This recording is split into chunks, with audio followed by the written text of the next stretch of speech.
Welcome to the Live Love Ministries podcast, a place where we share thoughts, insights, and experiences from the mission field. I'm Eric. I'm Brittany. And I'm Julia. And we're the Live Love Ministries team. All right, welcome back, everyone. So today, Eric and Brittany aren't here. It's Julia, and I'm going to be having a conversation with my friend Alexis. She was actually our intern last summer, and so we just wanted to have her on the podcast while we're here at camp this year, and just wanted to talk about her experience last year and just what God taught her, and hopefully it'll be helpful to you, encouraging, and will just give you a better glimpse of our ministry as she has been out here several times, and then, like I said, spent the summer with us, so it wasn't just a week, it was a good 2 months. And if you can hear, I don't know, air hockey or people yelling, like I said, we're at camp, so sorry about that. Hopefully it doesn't get too bad. So let's go ahead and get started. Alexis, you want to say hey? Hey guys. This is Alexis's first podcast and my third, so give us some grace. All right, so Alexis, why did you want to come to Arizona to intern? So it kind of started with my first trip to Arizona, and I think I was 15, and Julia was actually the intern. Oh, yeah, that's true. And then I met Julia, and I was like, wow, I want to do what she's doing. That seems so cool. And so we actually got to spend like 2 weeks together because that was the year that we got to bring to Kentucky for church camp. And so then Julia was also in my room in Kentucky. It was an interesting time. Yeah, for sure. But like after that, like I just like started talking to Julia, and like we just continued to like build our friendship. And like from then I could just like tell like what she was doing is like something that I wanted to be a part of. And so, like, kind of whenever I found out that she was going to be, like, moving to Arizona, I was like, wait, that's so awesome. And so I kept coming back to Arizona, like, on mission trips, but just for, like, 1 week at a time. And, like, the more I came back, like, God just continued to, like, open my heart just for Eric and Brittany's ministry and to, like, show me that, like, the love that I had for the people there that I didn't even, like, really know was possible to, like, love people I didn't even know. But so every time I came, I just felt like I wanted to come back every single time. I never really wanted to leave. I just wanted to come back as often as I could. And so whenever I graduated high school, I was like, wow, okay, I'm an adult now. Like, I can go intern or something. 18 years old. Like, I need to do something big, like do something with my life. And so then I think that's like when you moved out there, right? What year did you graduate?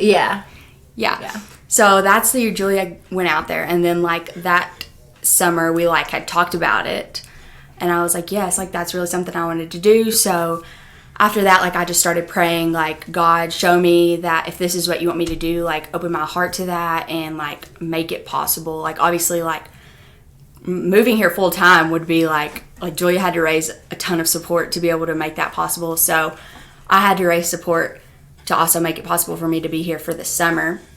And so I was like, okay, like I obviously fresh out of high school, don't really have a real job, make like $7.25 an hour. Like, okay, this ain't gonna work, bro. So then I was just like, if it's what I'm gonna do, like God's gonna make a way. And so then like I just did the internship process, like filled out the stuff and talked to Eric and Brittany more about it, and they called me, and then I was just like, yeah, like that sounds awesome. Like I've been praying about it, and I really feel like this is what God wants me to do. And so then like obviously God provided because I was able to go out and do that. And so that's kind of why. Yeah, I think it's cool even looking back. I remember like months before summer was even here, you had texted me.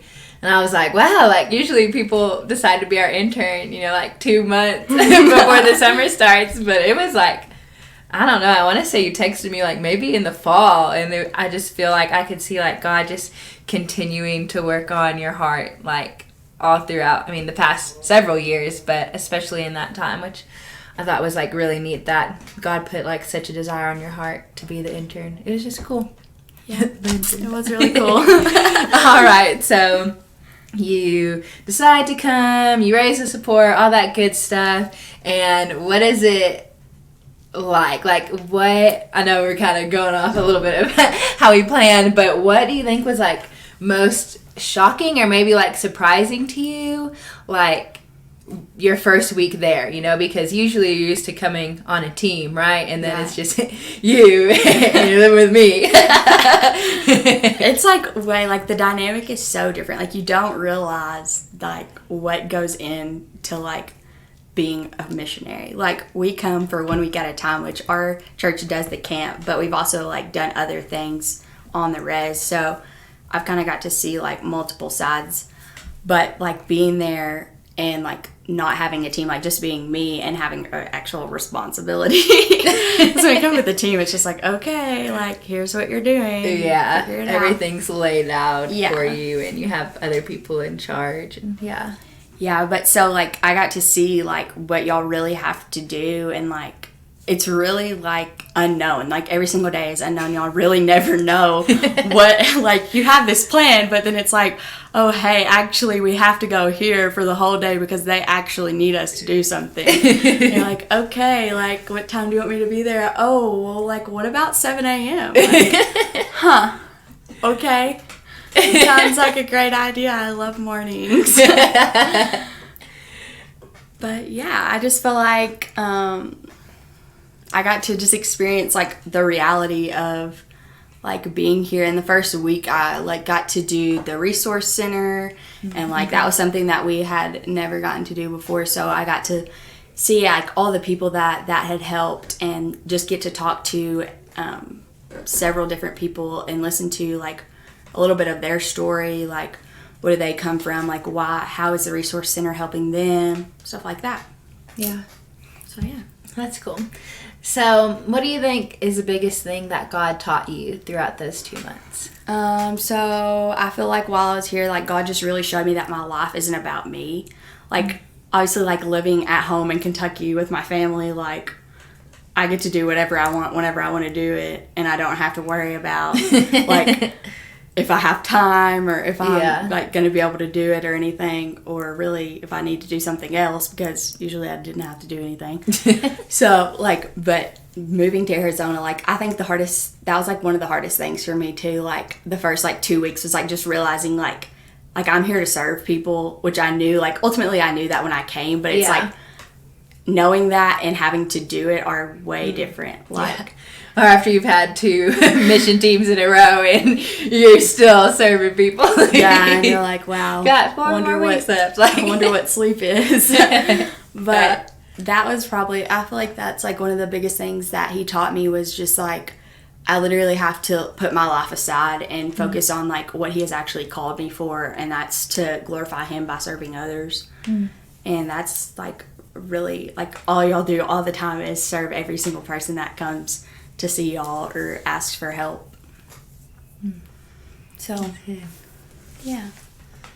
all right, so you've been there for 2 months learning a lot of stuff, and then obviously 2 months, and I can't remember how many mission teams we had, maybe I feel like we had like 5 or 6, and so there's a lot of I don't even know how many hour days. And back to back, it's like you get a mission team, they get here on Saturday, they leave on Friday, and then you get another mission team on Saturday. And, you know, in between mission teams, we're still hanging out with kids and stuff like that. And so what would you say that the hardest part of the summer is? Because, you know, it was a lot of fun and games, but at the same time, it was not. So what would you say the hardest part was?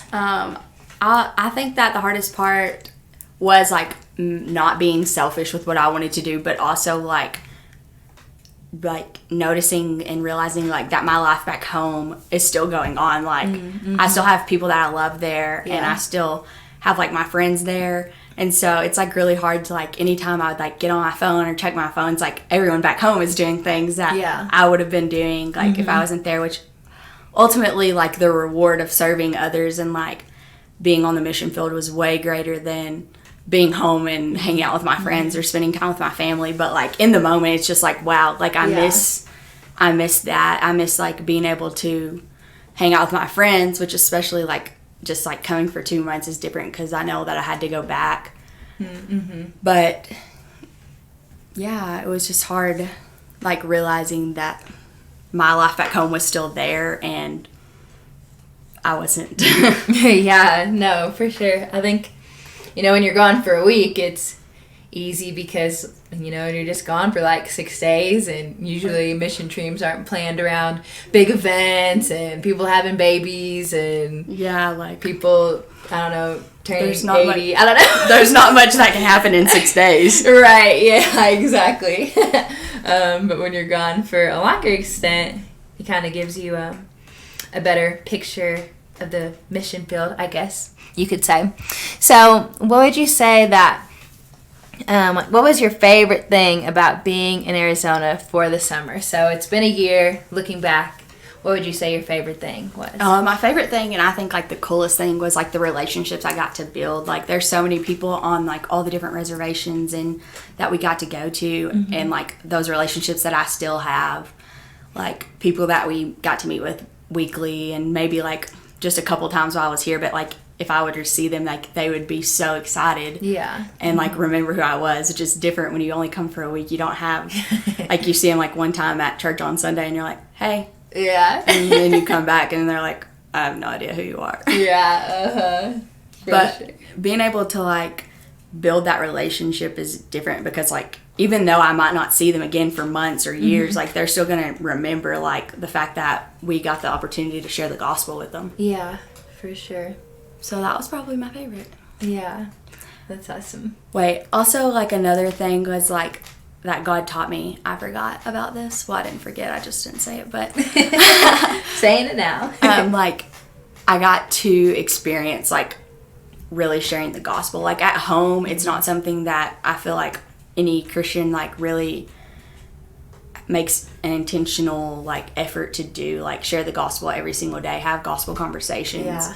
And like so when I was here, I feel like I grew in that like tremendously, like because you don't really have a choice. Like that's what you're here for. Like you're gonna figure it out and like God's gonna show you. Yeah. And so I feel like that's something that he really like showed me how to do, like just to be comfortable in sharing the gospel.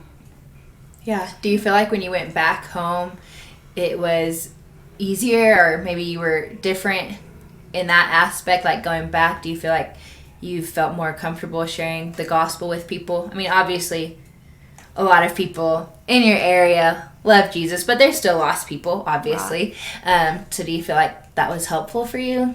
Yeah, I think it was helpful, but like I also think it was like hard to come back. Like it's so easy to share the gospel with people you don't know. Then when you go home and you see people that you've known like your whole life, Yeah. like to share the gospel with them, I guess it's just like harder because you like you're gonna continue to see them, and like if they reject that, like what, like it's just an awkward situation, I guess. So it's hard. I feel like it's harder to just share the gospel with people you know, which shouldn't be. Like you should be more comfortable that way, but I mean, I definitely think me experiencing being able to like witness to people every single day made that a little bit easier though. Yeah. No, that's good. That makes sense. It's like we love like people so much, like our family and friends that we spend so much time with, but often they're usually the hardest to share with when that's the people we're praying the most for. But I don't know, it is interesting how, it is a lot of times easier when you go away to a place to share the gospel, but the need is still important, like you said. But all right, so you oh, sorry. Okay. So, man, we were doing so good without giggling, but we haven't giggled that much. So you have this awesome 2 months in Arizona, and then you go back. And so obviously things are very different. You go to somewhere where, we're serving in an area that is predominantly not Christian. Like on one of the reservations we serve on, less than 1% Christian. And then it's like you go back home to a place where there's a church on every single corner. Like, so, like, obviously there's like some tension there, and like it's just different. Like you said, you're going back to people you've known your whole life, going to people who have been exposed to the gospel for the most part their whole life. And so what was it like coming back from Arizona?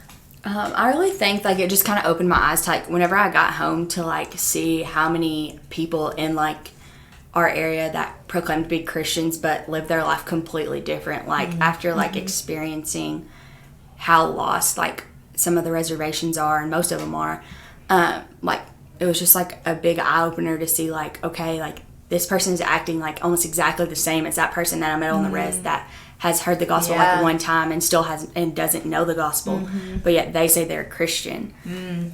Like, so I think that like obviously like that's not my place to be like you're not a Christian, because like God makes that ultimate decision, but like it opened my eyes to see that their character doesn't line up with what the gospel says. So I think that was big. And then it also like opened my eyes to just like, what can I do back at home? Like obviously I served for 2 months, but like God doesn't tell you to like stop once your short term mission is over. Like, right. And like obviously like while I was here, my heart like for missions grew and for serving others grew. So when I went back home, like it wasn't just something I could just like turn off the switch and be like, okay, well I'm just gonna go back to my normal life. Like just stay in my bed and watch Netflix. But I think that was something too, like just to like seek out mission opportunities and Awesome. So, I mean, I know we have a wide variety. Well, I don't know. Maybe at this point we have a wide variety of listeners on our podcast. I don't know. So if there was somebody listening who maybe had an opportunity to do like an internship, like a missions internship here or maybe anywhere, what advice would you give them? Or maybe why would you tell them that they should really consider doing it? What? Okay, so obviously like I don't know, I don't think I ever really told Julia this, but like before, like I was so excited to come, but like coming like whenever the days are like getting close, I was like, wow, like this is happening and I'm about to freak out. Like, do I really have to leave my house? Like obviously I didn't have to, but like I chose to. So I was like, okay, it's like everything's gonna be fine. Like nothing, like it doesn't matter that I'm anxious about this or whatever. And so I think like the big thing is like just trusting that like if you feel called to do something, like God's gonna use you and he's going to like bring, like whether people come to salvation because of how he speaks through you or not, like he's going to use you to further his kingdom one way or the other. And even though we might not see like the fruit of that, like it's still being done and it's going to grow, like it plants a seed. So I think that if you feel led to do something, like you should definitely do it, because I mean, why not? I mean, it'll change your life. You did that. It was honestly the best summer of my life. So like, once you get past like the first 2 weeks of being by yourself after you live with your parents your whole life, and you're like, oh cool, like my mom's not gonna pay for my stuff while I'm here. Okay, this isn't cool. Oh man. Awesome. Anything else that you want to say before we hop on off? Well, I kind of wanted to talk about like the difference in being here for the whole summer and like the difference in just coming as a week. So I feel like whenever you're here for a week, you have a set plan. Like you're going to do this, this, and this. You're going to go to this village and you're going to do a VBS, or you're going to have a backyard Bible study or vacation Bible school or a church camp or kids camp or whatever the team does. Like it's already drawn out. And so you don't like have to be prepared for whatever is going to happen. And so you don't really even get to experience like the truly what it's like to be on the mission field like full time, which obviously like there's tons of things that happen whenever I've not been here. But like I felt like whenever I was here for the summer, I got to like experience so much of like the things that y'all like handle and deal with, and like just seeing like how God uses y'all, like just how he's like opened so many doors, and like the opportunities that we got to experience just in the summer that I was here. Like going back home and like talking about those things, like everyone was like, wow, I've never even heard of that village. And I was like, yeah, it's new, it's really awesome. But so I don't know, I think like being here for the summer, like it really changes you, because you like, this is, with an internship is where you figure out, like, okay, like, is this actually what I want to do with my life, or is this, like, something I can only handle for a week at a time? Yeah, that's an important question to ask, for sure. So if you think you need to do an internship, you probably should if you're considering being a missionary, because you might change your mind. Yeah, very true. But yeah. Very true. So, I mean, you said it's helpful in figuring out what you want to do, and I know you don't know exactly what you want to do with your life, but what are you thinking? I mean, obviously, I think it would be awesome to move to Arizona one day and live here, but, like, also I'm going to college to be a nurse, which obviously there's hospitals here. But we're in great demand of nurses right now during this corona season. Hopefully that's over by the time you graduate. Hopefully, I hope that's over, because that would be horrible. I don't know if I can handle it. I don't think it's ever going to be over. I'm kind of scared. But it's okay. Yeah, maybe we'll have a better hand on it, I guess. But I for sure think that, like, God wants me to do missions of some sort, whether it's in the States or if it's somewhere else, or if it's in Kentucky. She put her head down when she said I really hope it's not in Kentucky, which now I'm probably going to have to live there for the rest of my life. But I don't know, I just feel like whatever, like college is hard, so every single time I go to class, I'm just like, okay, God, I'm here, and one day, whenever I graduate, you're going to have to use me, because I'm going to be really disappointed if I just go to school. If I went to college and don't use my degree. Yeah, I was like, so if this is really what you want me to do, I'm going to need to pass this test. Yeah. So far, so good. There we go. Awesome. All right, well, I think that sums it all up, would you say? All right, well, make sure you go ahead and subscribe to our podcast if you haven't already. Feel free to share it with other people, or maybe you know somebody who is considering missions and just not really sure how to move forward, or how to help discern that call. And I know we're going to talk more about that later episodes, but hopefully this could be helpful too. And yeah, we will see you later. Thank you for listening to this episode of the Live Love Ministries podcast. We hope it was encouraging, made you think, and broadened your understanding of our mission and the mission of making disciples of all nations. You can find out more information about our ministry at www.liveloveministries.org. If God leads you to partner with us financially through prayer, or if you're interested in bringing a mission team to Arizona or one of our other locations, you can find that information on our website as well. Until next time, keep loving people and keep pointing people to Jesus, and we'll see you then.